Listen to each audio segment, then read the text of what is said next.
All right, my friends, so let's get started on the partial fraction decomposition here. I'm going to start by just factoring the denominator. Let's see, what do we have? X plus 4 times x minus 1. And then the form would be a constant over x plus 4 plus a constant over x minus 1. Now, if your form looks just like mine, but a and b are switched around, it's fine. And in the end, what I get for a, you'll get for b, and vice versa. But we'll back substitute to our form and get the same answer when it's all done anyway. So anyway, from here, I would switch modes to acting like I'm adding fractions. So multiplying the first fraction by this version of 1, and multiplying the second fraction by this version of 1. Like so. Then I'm just going to go ahead and simplify the top. So I'd have ax minus a plus bx plus 4b over, and then the denominator would be just x plus 4 times x minus 1. Okay, so at this point I have won the denominator battle.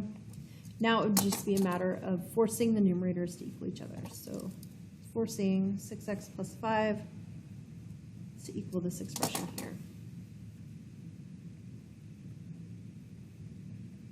So 6x plus 5 would need to equal. Now I'm going to group the x terms together and factor the x out. So I'd have a plus b x's, and then I'm going to group the constants together. That would be the opposite of a and 4b.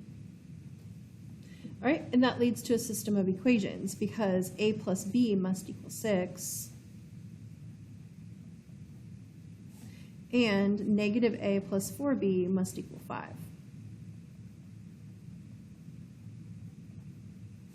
Like that.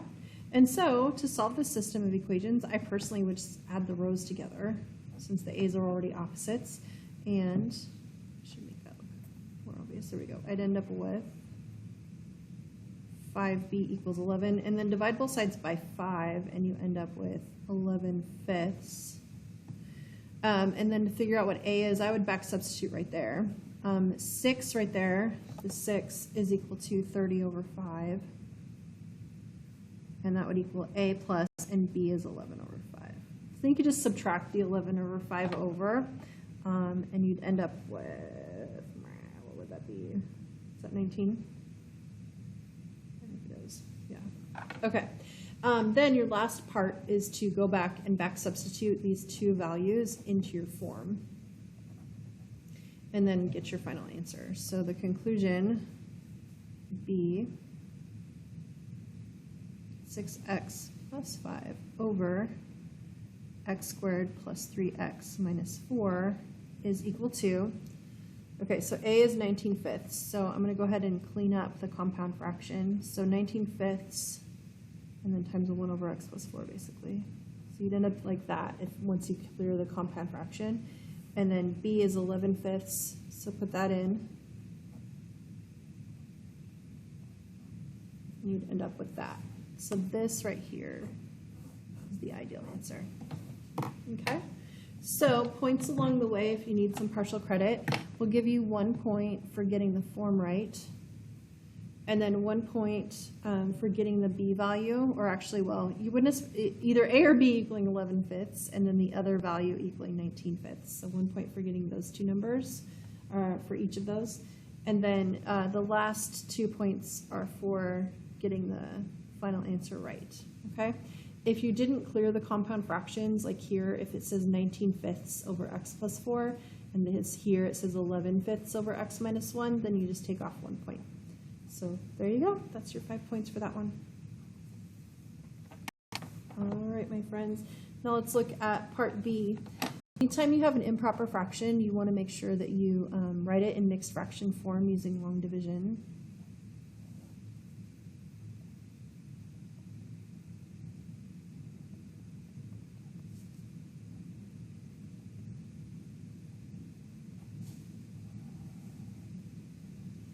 So let's get started. So x squared times x, and then let's distribute that completely here. So x cubed plus 3x squared minus 4x. And subtracting that, we'd get negative x squared plus 3x, and I'm going to drop the plus 1 there. Okay, and going through that round again, so now we'd have -1 here. We'd get -x² minus 3x plus 4, and then subtracting, we'd end up with 6x minus 3.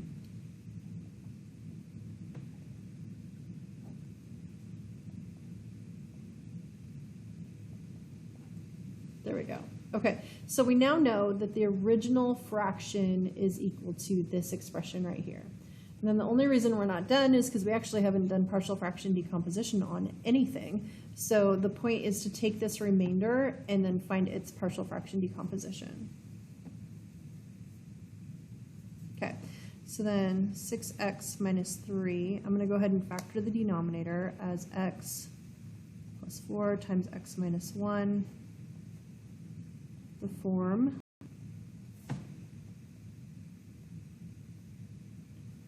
and then we'll basically just start like getting common denominators. So when you get to the point where you're setting numerators equal to each other, you should have a times x minus 1 plus b times x plus 4 all equal to 6x minus 3.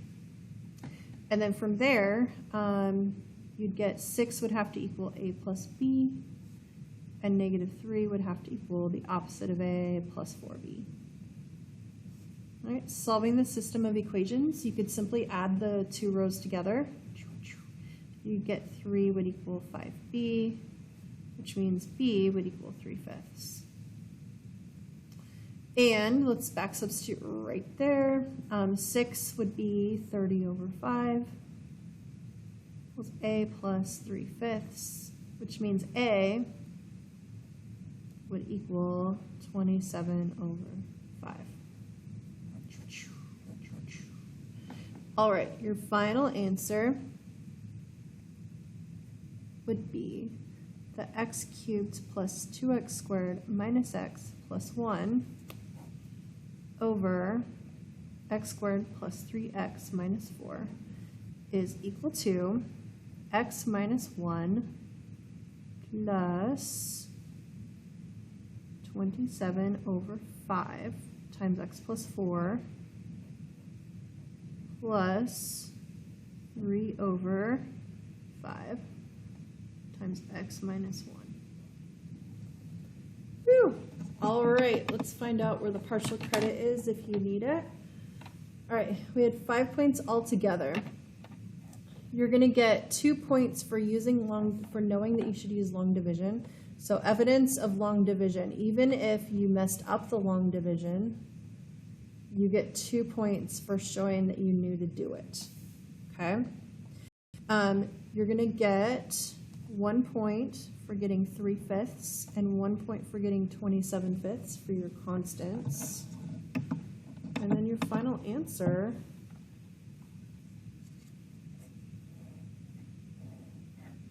which would have the whole part and the fractions as well, is worth the last point. All right, my friends, so altogether, that's your 5 points. All right, last one. Let's just go ahead and take care of it right now, shall we? All right, so for this one, first for the form, you'd have a over x minus 1 plus b over x minus 1 squared, since you had that repeated linear factor. Switching to adding fractions, make sure when you add these, you're getting this denominator, not x minus 1 cubed. So for that reason, we take a over x minus 1, and you just need to multiply that by x minus 1 over itself. And then b over x minus 1 squared, it wouldn't need to be multiplied by anything at all, because it already has that denominator. So then now we'd have ax minus a plus b all over all over x minus 1 squared. Okay, so now that you've won the denominator battle, now let's win the numerator battle. Okay, so what do we know? We know a must be 5, first of all, and then we also know that negative a plus b must equal negative 2, and since a is 5, you could just add the 5 over, so you'd have b is 3. So your final answer would be that 5x minus 2 over x minus 1 squared would equal 5 over x minus 1 plus 3 over x minus 1 squared. There we go. Okay, 5 points. You get 2 points for the form. You get 1 point for getting 5 for one constant, 1 point for getting 3 for the other, and then 1 point for getting the partial fraction decomposition written correctly.